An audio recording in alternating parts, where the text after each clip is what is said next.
Okay, this is Physics 1101, Chapter 2A, I'll call it. And I'll do a second lecture later in the week for exam coming up. So we're on second part of Chapter 2.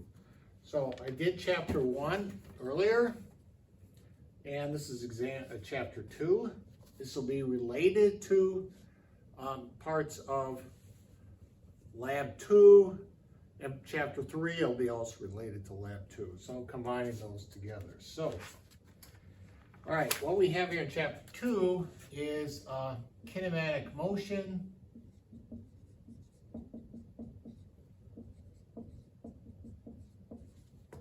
In one dimension. And that means either up or down, which is in the y direction, or left or right in the x direction. Okay? So that's what we're going to have here.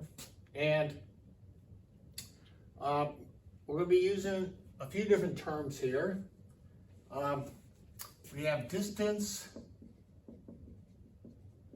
or technically the word displacement,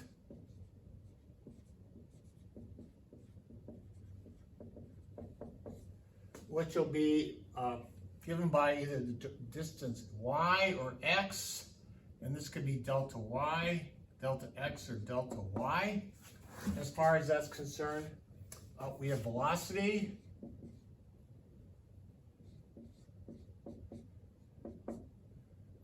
v, and we have acceleration,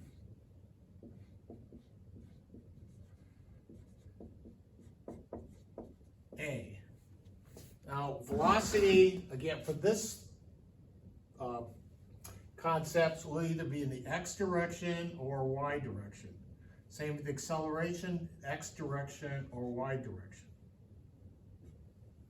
Now, one thing about this, we'll see, it makes a difference as to whether we go up. So we go up is positive, y is negative. For x, to the right is positive, to the left is negative. So it's very similar to a number line. So that's 0, 1, 2, 3 to the left, and negative 1, negative 2, negative 3 to the right, as far as that's concerned. So that's the concepts there, as far as that's concerned. And then the displacement, 1, 2 differences between, say, 6, 3, negative 3 and 6. From negative 3 to 6, this is a delta x of positive 6. But if we go from 3 to negative 3, that's a delta x of minus 6. And if we do meters, so the direction does make a difference. We'll see the same thing going up and down. If we go up, positive, and what? All right. The only other difference is, the only difference really between x and y is the fact that we have gravity acting on the object in the vertical direction, and acceleration, g, we call it g, is minus 9.8 meters per second squared, but for purposes of rounding, it's minus 10 meters per second squared. All right, so if you're doing simple problems, just approximate answer, this is only difference by 2%, but since gravity is downwards, referred to as minus 9.8 meters per second squared. Now, sometimes for cases of simplicity, if I'm actually dropping something, we're only going to worry about how high it is and how far it falls. In that case, I sometimes use plus 9.8 for free fall. When I just drop something, it's always falling down. So there will be examples where I'll do that. I know it's kind of a little loose with the mathematics, but that's going to be okay. Okay? All right. So that's the concepts there. All right? So in this first part, I'm just going to do some explanation of the the different concepts, vertical, y direction, introduce the equations for this, and the expressions that are in the text. And then in the second part, like, I'll do some examples with throwing objects, acceleration in x direction, acceleration in y direction. Chapter 3, we'll be doing what we call projectile motion, involves both at the same time. Okay, so, all right.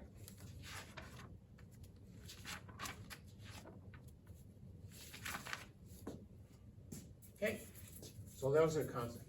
So one thing we're going to define is we're going to call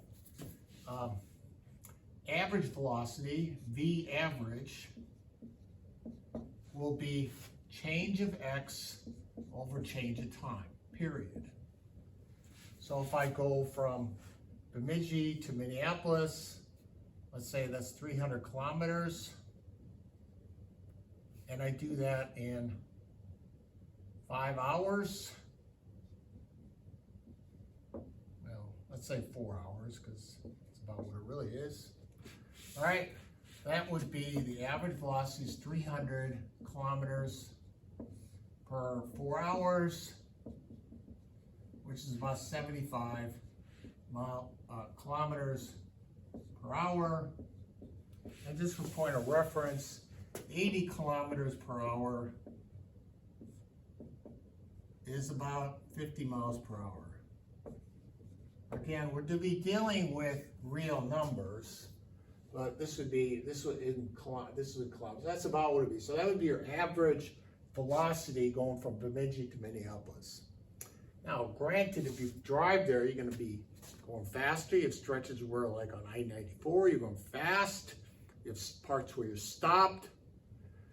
So this is what we call average, because you just average the whole time. The distance divided by total time. So the average is that. Instantaneous velocity, V instantaneous, is the velocity on the speedometer, right?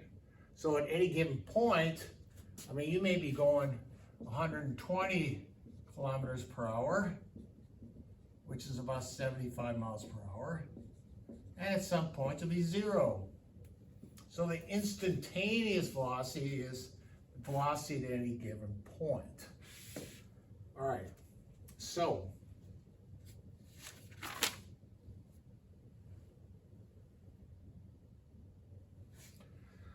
all right.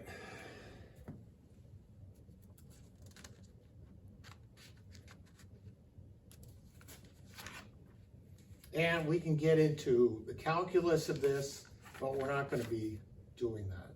All right?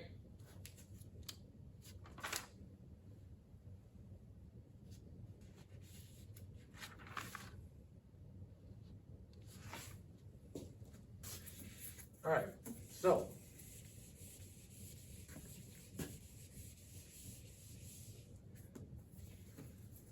now what we see is velocity is change of x over change of time, right? Now, if you have a graph, now what we're going to do is start introducing graphing as far as this. So this is change of position, this is change of time. And again, we're only going to be dealing right now, just for simplicity extra, I'll deal with the y direction when I do the examples in the second part of this lecture, later in the week. All right, so if we have a graph, we start and we increase our position. The slope is the velocity, right? Change of x over change of time. And if it's constant, right, if it's linear, that means v is constant. Okay? Now from that then, if we plot the slope as we change in time, notice the slope is constant, then the velocity, if we plot velocity versus time, so this is position versus time, this is velocity versus time. For this would mean a constant velocity, all right? Because the velocity doesn't change as we go along. So that's the example there. All right, so we're going to be using that, and I'll get to this in a minute here. Now, suppose I have something, we got our V is delta x over delta t. Slope is velocity. Let's say I have a slope, a curve that's doing something like that. All right, this is a parabola. All right, time. We can see the slope, which is the velocity, changes as we go farther and farther. All right, more in time. It becomes steeper and steeper and steeper. So what this means is the slope, velocity versus time, goes like that. The velocity, which would be the slope of position versus time graph, slope is V, will be that. The velocity is increasing with time. Now for this graph, both of these graphs, if we take the slope of velocity versus time, the slope is the acceleration. And that's in units of meters per second squared. All right? So velocity, position versus time, slope is velocity. Velocity versus time, slope is acceleration. So in this case, the slope is 0, meaning we're moving at constant velocity. The acceleration would be 0. It's just moving at constant velocity. If you somehow, like, you had a road and you're just going straight down to Minneapolis that way. Here, this is increasing. Again, the slope changes, so we don't have a constant velocity. This would be the velocity, which is increasing. The slope would be A, which would mean, in this case, if V is constant, so this is linear, that means the acceleration is constant. All right?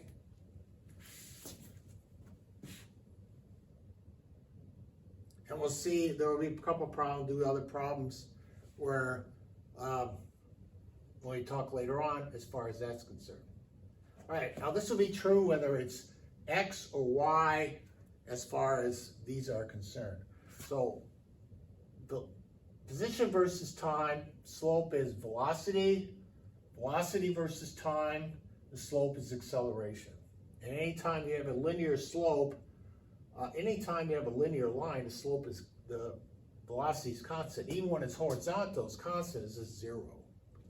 So those are the cases there of exciting. And we'll be using these graphs quite a bit for plotting these things. Okay.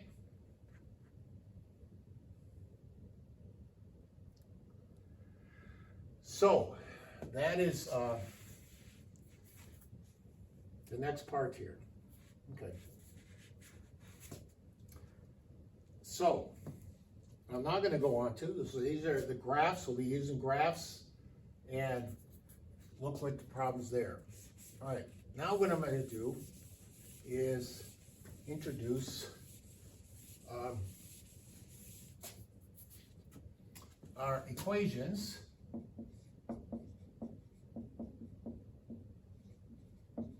And these are in the text in section 2.5 in the 7th edition, which I'll show you here quick.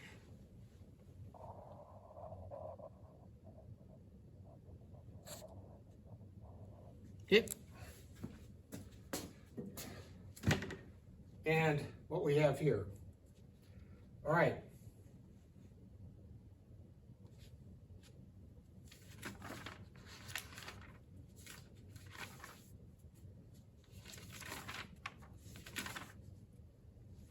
Now I want to do this a little differently from what the book does. I want to break it up into two different parts because we use them differently. All right. Now for this one, for the x direction, we can have any kind of acceleration. So if I have a car that accelerates, say from 0 to 50 meters per second in 5 seconds, and I'll do examples of this later.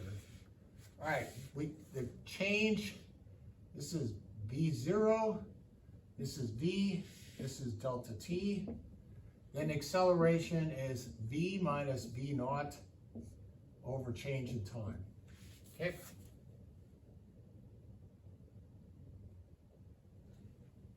All right.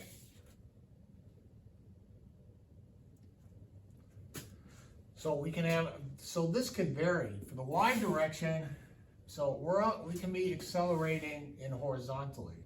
In this case, acceleration, gravity 0. In this direction, y, we will be having the acceleration be g, y direction. This is x. We're going to have them totally separate. If I have problems with this, which is minus 9.8 meters per second squared. Or sometimes, as I'll do with examples I do on the board, minus 10 meters per second squared. So I will do examples with that just so I can have easier numbers to work with. Because I don't like working with a calculator if I don't have to. Okay, so we're going to have expressions for x direction, y direction, where a in the x direction depends on the circumstances. For here, it's always going to be free fall. We're not going to have any other kind of acceleration involved here. All right. So here's our expressions. I'll do them just as the book has. We have V, which is after time, is V naught plus AT. Now I said you can rearrange this to solve for A. So this is one expression. All right. Second one is x naught, meaning where do we start from? And for most problems, x will be 0. We'll just start at the x-axis plus v naught t plus 1/2 at squared. Now, when I talked about dimensional analysis, you should be able to check that the units for each one of these terms are in meters. So this is, each term here is meters per second. Each term here is in meters. And then finally, V squared, this will be then units of meters per second all squared, will be V naught squared, initial velocity squared, plus 2a x times x minus x naught. Okay? Where if x naught, and many times we're going to usually have x naught to 0, but that may not always be the case. Usually, x naught, I can't spell it, usually. Anyway, so these are expressions for the y direction, x direction. Okay. And I'm not going to have the subscript, so this is for the x, so I pop, so this would be technically v sub x, v sub naught x, v, okay. All right. But we're just doing these all in the x direction. Now for the y direction, we're only going to be dealing with free fall. And for there, we have first one, same units, v sub y will be equal to v naught plus g times t. Because we're only going to be dealing with cases of free fall for chapter 2. All right. We're not going to do something where it's a rocket accelerating or throwing, some other thing. Next equation is y. It's almost the same as y naught plus v y naught t plus 1/2 gt squared. All right. where again, G is minus 9.8 or minus 10 meters per second squared, depending on what you do with the problem. And then final expression is Vy squared equals Vy naught squared plus 2Gy minus Y naught. And for a lot of these problems, we'll maybe have Y naught to 0. So a lot of times we're going to have Y naught to 0 maybe, right? So those are expressions for the X direction and the Y direction. The only difference is, really, is we have, instead of some arbitrary A, depending on what you're actually doing, we're always having free fall. So it's actually, in this case, for the vertical, we're always just, the acceleration will be gravity. While in this direction, it depends on how hard I push it or how slowly I accelerate it. So those are the expressions, motion and constant case. And what we're going to do in the second lecture will be doing examples of both of these cases. So that's the first part of chapter 2. And again, the first exam will be on chapters 1 and 2. So hopefully that works, and we'll talk to you later.